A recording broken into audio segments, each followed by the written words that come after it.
معتاده که دیپلم از رشته برق و به زبان روسی بلدیت دارد. حالا روزگار به سرنوشت ناگوار وی را روبرو ساخته است. وی تحصیلات خویش را در رشته برق از کشور اوکراین به پایان رسانیده است که در این اواخر به مواد مخدر معتاد شده است و شب و روز را در زیر پل سوخته سپری می کند.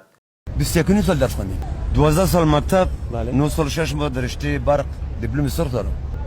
شکر از ما کرده بهتر انجینرای است که امروز در پشت کراچی پیاز کشالوشم. زبان روسی را زبان فارسی که فعلا که گپ میزنم زیادتر بلد هستم، چون زبان ما پشتو است. زبان مادریم پشتو است. Почти 30 лет. 9 лет 6 месяцев. То, что я тебе сказал, ты не знаешь. Зачем разговаривать на русском? چیزی که من برای شما میگم زبان روسی است که تو نمیفهمی چیزی رو.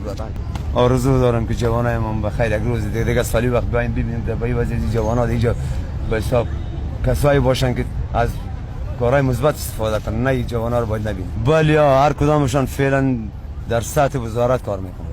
پل سوخته جایی است که هزاران جوان از جاهای مختلف به دنبال اعتیاد مبتلا شده‌اند. معتادینی که در زیر پل سوخته به مواد مخدر روی آورده‌اند، اکثریت آنها از تحصیلات عالی برخوردار می باشند که بنا به نبود آگاهی عامه و مسافرت‌هایی که به کشورهای همسایه به خصوص ایران و پاکستان سفر کرده‌اند، دچار این عمل مهلک شده‌اند.